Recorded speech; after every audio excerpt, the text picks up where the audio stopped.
Bienvenidos a este ciclo de encuentros en torno a la figura de Astor Piazzolla, conmemorando el centenario de su nacimiento. En esta oportunidad tenemos como invitado a Omar García Brunelli. Él es licenciado en música con especialidad en musicología. También es doctor en Historia y Teoría de las Artes. Se desempeña como investigador en el Instituto Nacional de Musicología Carlos Vega, donde dirige el programa de investigación llamado Antología del Tango Rioplatense. Omar nos hablará de cómo Piazzolla logró construir un estilo en el que dialogan tanto la música académica como el tango. Bueno, ¿qué tal? Agradezco a la Facultad de Humanidades y Artes y a la agrupación Compás de la Escuela de Música por la invitación para charlar un poquito sobre Piazzolla.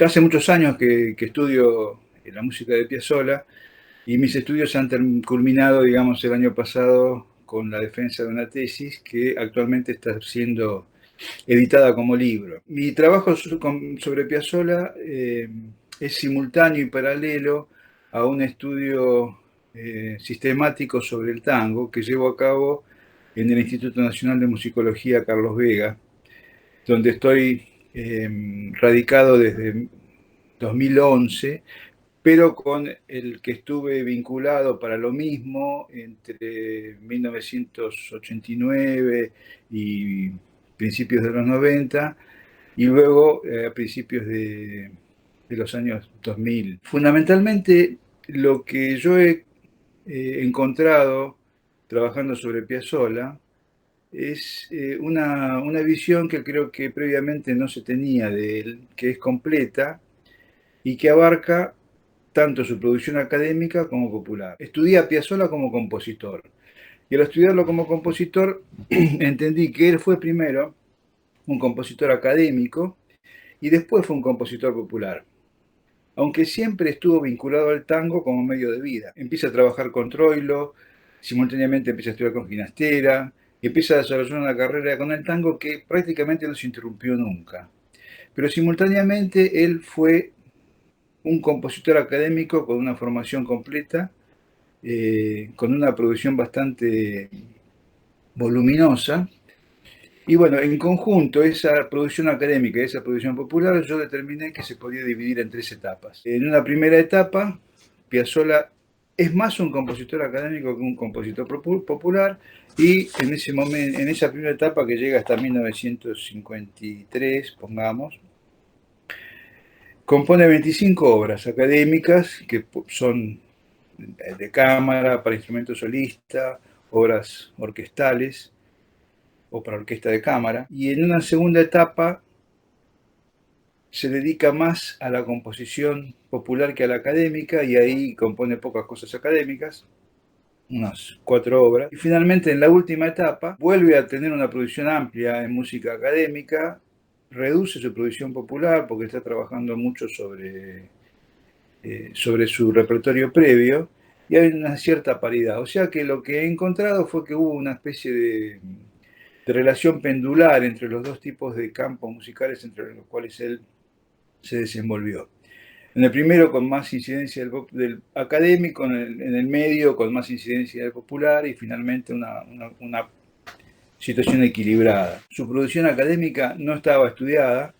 Yo confeccioné un catálogo que incluye 47 obras y que no estaba realizado. Lo tuve que hacer en base a trabajos previos de Carlos Curia, a conseguir las partituras, a constatar que las partituras se condijeran con lo que decían los catálogos, y escuchar las grabaciones que había y ver si los nombres coincidían con las partituras.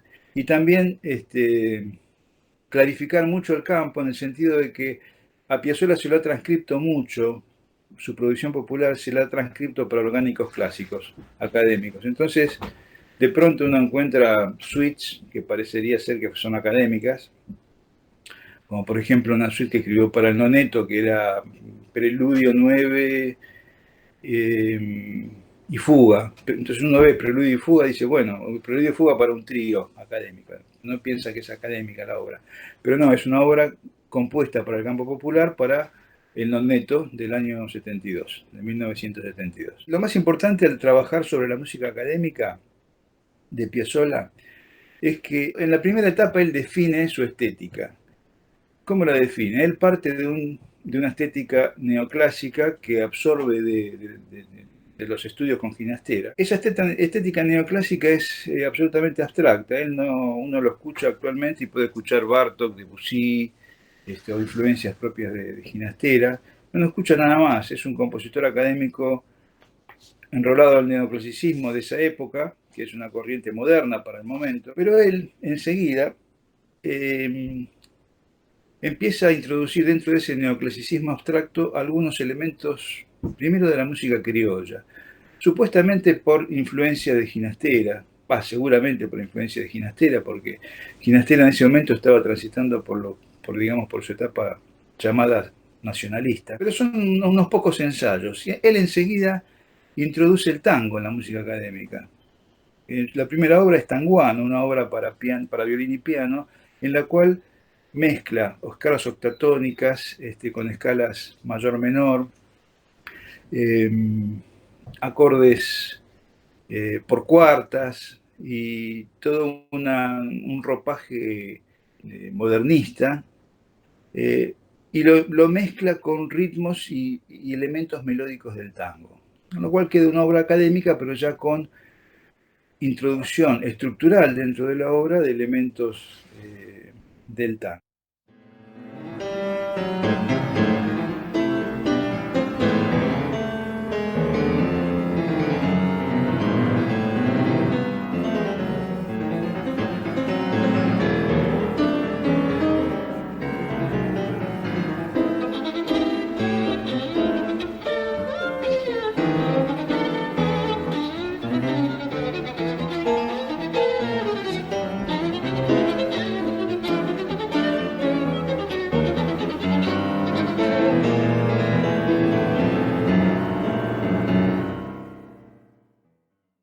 Luego de ese primer ensayo hay una alternancia entre obras abstractas y obras que tienen contenido tanguístico, hasta que finalmente todas las obras de Piazzolla, digamos a partir de 1951, con Buenos Aires, la Sinfonía de Buenos Aires, Milongón Festivo,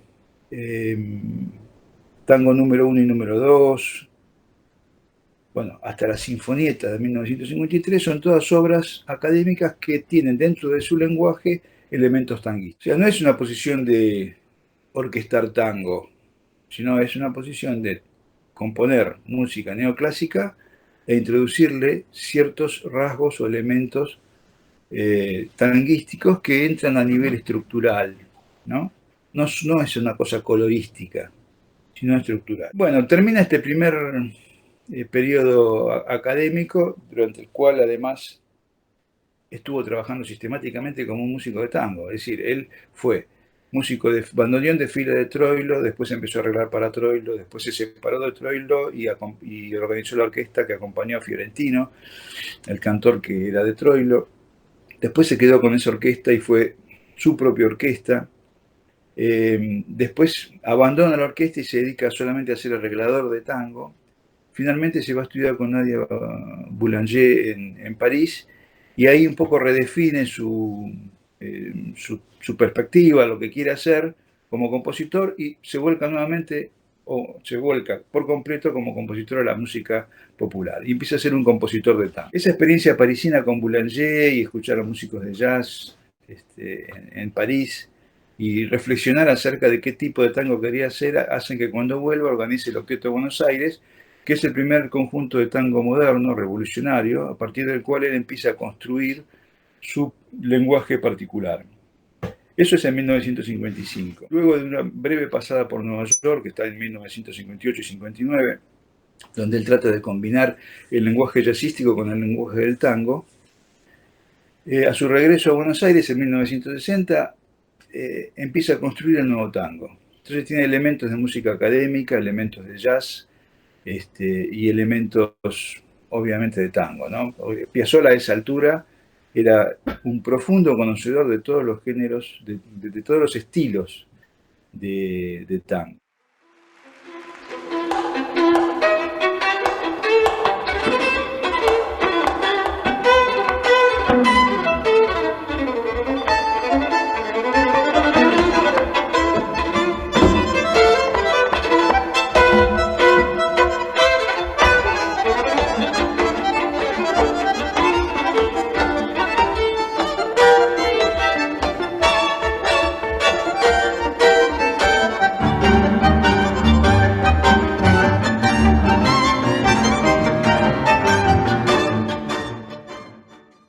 Toda la década del 60 es la década de construcción del nuevo tango, que es el que más se conoce, y dura hasta 1978, donde reorganiza el quinteto acústico y comienza una tercera etapa en la que él prácticamente se dedica nada más que a tocar en giras permanentemente. Compone poco, compone nada más que 80 piezas, que comparado con las 500 piezas del periodo central son muy pocas.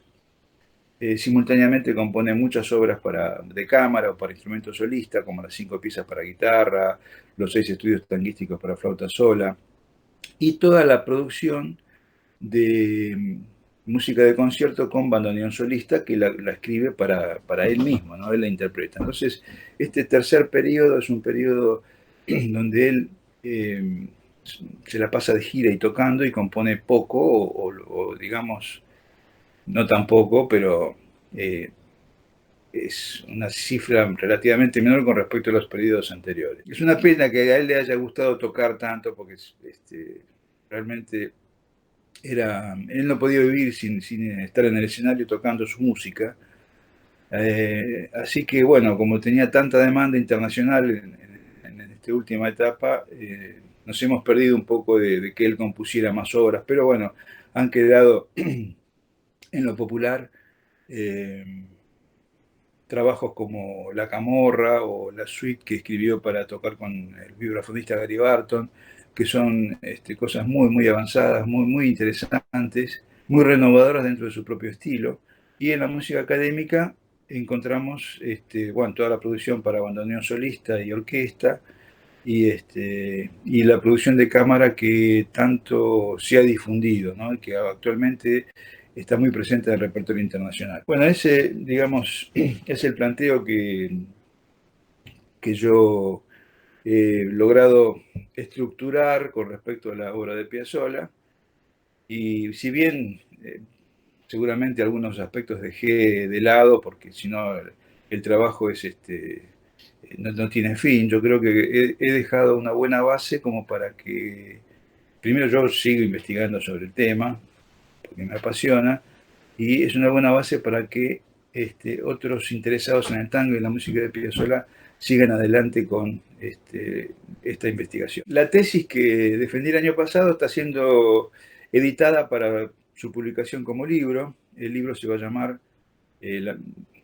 la música de Astor Piazzolla, previsiblemente, y va a ser editado por Editorial Gourmet Musical. Supongo que estará a la venta a fin de este año, o si se demora un poquito a principios del año que viene.